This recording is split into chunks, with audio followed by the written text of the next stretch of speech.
আসসালামু আলাইকুম ওয়া রাহমাতুল্লাহি ওয়া বারাকাতুহু। আশা করি আল্লাহর অশেষ রহমত ও মেহেরবানিতে আপনারা সকলেই ভালো আছেন। এখন আপনারা দেখছেন হেদায়েতের পথের গল্প। নূরা নিজের ঘরে চুপচাপ বসে আছে। সাদমান ঘরে প্রবেশ করে গলা পরিষ্কার করল। নূরা ভ্রুক্ষেপহীন। সাদমান নিজেও বুঝে উঠতে পারছে না কিভাবে কথা শুরু করবে।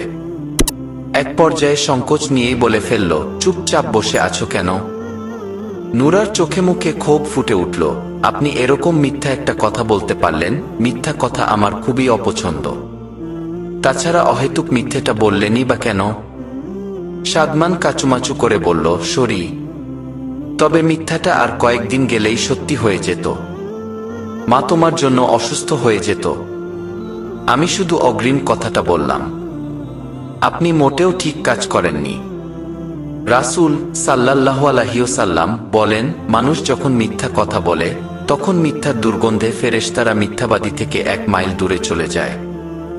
সহিহ তিরমিজি 1972 নম্বর হাদিস। বললাম তো সরি। তাছাড়া কথাটা না বললে তো তুমি আমার সাথে আসতেই চাইতে না। না আসতাম কি হতো তাতে? ওই যে মা কয়েকদিন পর অসুস্থ হয়ে যেত। হ্যাঁ, আপনাকে তো সেটা ভূতে এসে বলে গেছে। নূরাকে আজ বেশ ক্ষুব্ধ দেখাচ্ছে। সাদমান মিটিমিটি হাসছে। এর আগে নূরাকে এই রূপে দেখেনি সে। সাদমানকে হাসতে দেখে নূরা বলল, আপনি হাসছেন? আপনাকে বুঝা বড় দায়। কি যে চলে আপনার মনের ভিতরে বুঝি না আমি। সাদমান মনে মনে আওড়ালো, আমার মনের ভিতরে তুমি চলো। তুমি দূরে থেকেও সারাক্ষণ মনের আঙিনায় ছুটাছুটি করো। সেই জ্বালাতন সহ্য করা যায় না, সেজন্য তো কাছে নিয়ে এলাম। অথচ সে মুখে কথাটা বলতে পারল না। নিশ্চুপ চেয়ে রইল নূরার দিকে। নূরা রান্নাঘরে কাজ শেষ করে সুহার ঘরের পাশ দিয়ে যাচ্ছিল। হঠাৎ ভিতর থেকে কান্নার আওয়াজ শুনতে পেল। থেমে দাঁড়িয়ে বুঝার চেষ্টা করল কে কাঁদছে। কৌতূহল নিয়ে দরজায় নক করল। কয়েকবার ডাকার পরে সুহা দরজা খুলল। চোখ মুখ ফুলে আছে তার। নূরাকে দেখতে পেয়ে বিরক্তি নিয়ে বলল, কেন বারবার নক করে আমাকে ডিস্টার্ব করছো? নূরা ভিতরে প্রবেশ করে বলল, তুমি কাঁদছিলে কেন? সুহা বেশ ঘাবড়ে গেল। মনের যন্ত্রণায় দিশেহারা হয়ে কাঁদছিল সে। বাইরে থেকে যে কেউ শুনতে পারে এটা ভাবেনি। সুহা আমতা আমতা করে বলল, না তো, আমি কাঁদছিলাম না। তুমি ভুল শুনেছ। নূরা সুহার গালে হাত রাখল। এই যে এখনো কান্না লেগে আছে তোমার গালে। কোনো কিছু নিয়ে কষ্ট হচ্ছে? কষ্টটা কারোর সাথে ভাগ করে নিলে অনেকখানি কমে যায়। তোমাকে দেখলে আমার সব সময় নোহার কথা মনে পড়ে। তুমি তো নোহার মতোই আমার ছোট বোন হও। আমাকে নিঃসংকোচে বলে ফেলো তোমার কষ্টটা। সুহা আর নিজেকে সামলে রাখতে না পেরে ফুপিয়ে উঠল। তারপর কান্না জড়ানো কণ্ঠে বলল, তুমি আবার কাউকে বলে দিবে না তো? ভাইয়াকে বা মা বাবাকে? কাউকে বলবো না। আমাকে ভুল বুঝবে। তুমি যদি কোনো ভুল না করো তাহলে কেন ভুল বুঝবো সুহা? তুমি নিঃসংকোচে বলো আমাকে। সুহা এক মুহূর্ত কিছু একটা ভাবল, তারপর বলল, দরজাটা বন্ধ করে এসো। নূরা দরজা বন্ধ করে এসে সুহার বিছানায় বসল। সুহা চোখ মুছে বলা শুরু করল, আমার একটা ছেলের সাথে রিলেশন আছে। তার নাম স্বামী। আমি তাকে অনেক ভালোবাসি। সেও আমাকে অনেক ভালোবাসে। আমার অনেক যত্ন করে, খেয়াল রাখে। রাগ করে আমি না খেলে সেও খায় না। রোজ একবার আমার হাতে না খেলে তার পেট ভরে না নাকি। আমাকে প্রতিদিন ছোট ছোট কিছু না কিছু গিফট দেয়। এভাবেই চলছিল সবকিছু। কিন্তু সে হঠাৎ আমাকে একটা অফার দিয়েছে যেটা আমি মেনে নিতে পারছিলাম না। আমি বলেছিলাম বিয়ের আগে এমন কিছুতে জড়াবো না। আর তখনই সে বদলে গেল। আমাকে বলল, হয় তার কথা শুনবো, না হয় সে আমার সাথে সারা জীবনের মতো সম্পর্ক শেষ করে ফেলবে। আমি তাকে ছাড়া বাঁচতে পারবো না। আর তার কথাতে রাজি বা কি করে হব? এগুলো তো খুব খারাপ কাজ, তাই না? সুহা ডুকরে কেঁদে উঠল। নূরা একটা দীর্ঘশ্বাস ছাড়ল। মেয়েটা অবুঝ হতে পারে, ভাইয়ের মতোই ধার্মিক জ্ঞান কম তার মধ্যে, কিন্তু মন থেকে খারাপ না। এখনো একটা ভালো সত্তা কাজ করে তার ভিতরে। সুহাকে সান্ত্বনা দিয়ে নরম গলায় বলল, আমার কথা শুনো সুহা, শান্ত হও। ভেঙ্গে পড়া মানে নিজের কাছে হেরে যাওয়া। এমন একটা পরিস্থিতিতে নিজের কাছেই হেরে যেও না, তোমাকে জিততে হবে। বিবাহ বহির্ভূত সম্পর্ক হচ্ছে জিনা, এটা ভয়াবহ পাপ। মহান আল্লাহ বলেন, তোমরা ব্যভিচারের নিকটবর্তী হইজ না, কারণ তা হল অশ্লীল এবং নোংরা পথ। সূরা ইসরা ৩২ নম্বর আয়াত। তারপর হচ্ছে তোমার সম্মান। একটা ছেলের কাছে নিজের আত্মসম্মান কেন বিসর্জন দিবে তুমি? নিজের আত্মমর্যাদা নিজেকেই রক্ষা করতে হবে সুহা। যে তোমাকে এরকম একটা ঘৃণিত প্রস্তাব দিতে পারে সে কখনো তোমাকে ভালোই বাসেনি। বিশ্বাস করো, তার কাছে তোমার কোনো মূল্যই নেই, না হলে তোমাকে এভাবে অপমান করতে পারত না। সে নিজ স্বার্থে তোমাকে ব্যবহার করতে চাইছে। সে তোমাকে ভালো দৃষ্টিতে না, লোলুপ দৃষ্টিতে দেখে। যদি তোমাকে সত্যিকার অর্থে সে যদি ভালোবাসত, বিয়ে করে স্ত্রীর মর্যাদা দিতে চাইতো, তখন এভাবে অসম্মান করতে পারত না। যার কাছে তোমার সম্মানের কোনো দাম নেই, তোমার কোনো মূল্য নেই, তার জন্য কেন কষ্ট পাবে তুমি? সে তোমাকে কি ছাড়বে? যদি আত্মমর্যাদা বলে কিছু থেকে থাকে তোমার, তাহলে তুমিই তাকে ছেড়ে দাও। এমন খারাপ মানুষের সাথে সারা জীবন থাকার স্বপ্ন দেখো না আর। সুহা কান্না মিশ্রিত কণ্ঠে বলল, কিন্তু আমার অনেক কষ্ট হচ্ছে। আমি তো তাকে সত্যি সত্যিই ভালোবেসেছিলাম। এই ভালোবাসার মধ্যে আল্লাহর রহমত নেই সুহা, এটা হারাম। আর হারামে কখনোই শান্তি নেই। ভালোবাসা হতে হয় আল্লাহর জন্য, সম্পর্ক গড়তে হয় আল্লাহর খুশির জন্য। তবেই তুমি সত্যিকার অর্থে সুখী মানুষ হতে পারবে। আর এই যে সাময়িক কষ্ট পাচ্ছ, এটাও চলে যাবে ইনশাল্লাহ। কারণ আল্লাহ স্বয়ং পবিত্র কোরআনে বলেছেন, আল্লাহ কষ্টের পর সুখ দেবেন। সূরা তালাক। আল্লাহ আরো বলেন, অবশ্যই যাদের মনে আল্লাহর ভয় রয়েছে তাদেরকে শয়তান কুমন্ত্রণা দেওয়ার সাথে সাথে তারা সতর্ক হয়ে যায় এবং তখনই তাদের বিবেচনা শক্তি জাগ্রত হয়ে ওঠে। তারা হয় আত্মসচেতন মানুষ। সূরা আরাফ ২০১ নম্বর আয়াত। তুমি নিশ্চয়ই একজন আত্মসচেতন মানুষ। নিজের বিবেককে জাগ্রত করো। কষ্ট কমানোর উপায়, মনকে শান্ত করার উপায় আমি বলে দিব। সুহা কৌতূহলী হয়ে জানতে চাইল, কি সেটা? নামাজ। নামাজ পড়ে আল্লাহর কাছে সব কষ্ট খুলে বলবে। ওনার কাছে মনের শান্তি ভিক্ষা চাইবে ভিখারিনীর মতো। পড়তে পারো তো?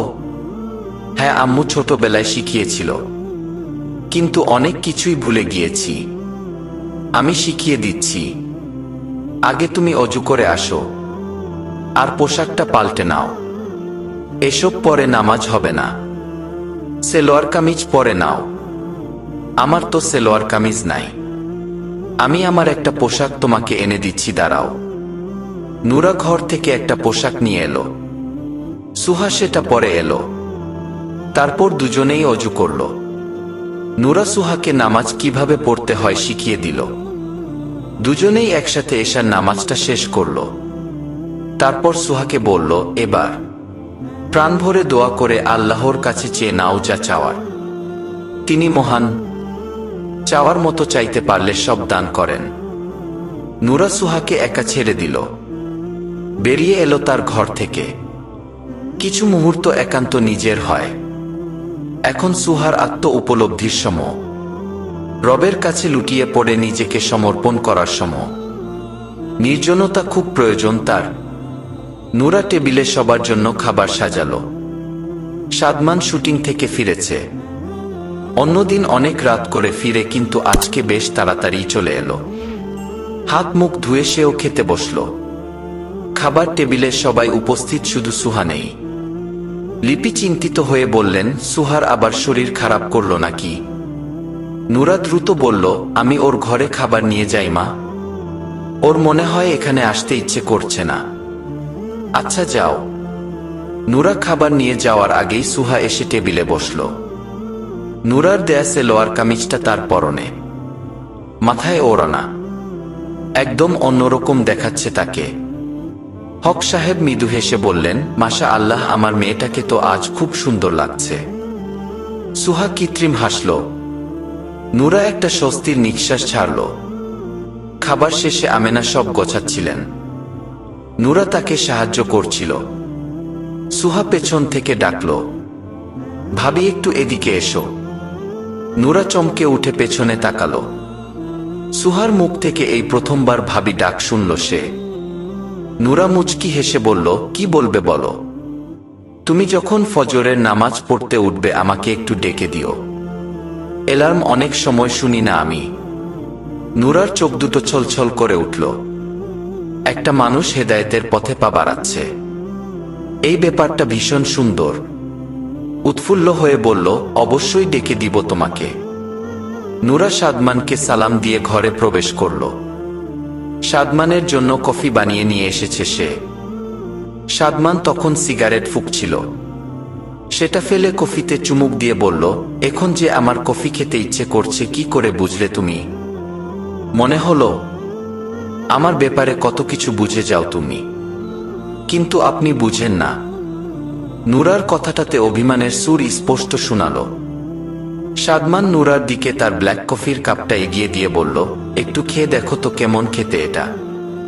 নূরা কিছুটা বিস্মিত হয়েই কফিতে চুমুক দিল। একদম বিস্বাদ মনে হলো তার কাছে। মুখ বিকৃত করে বলল, একদম স্বাদহীন।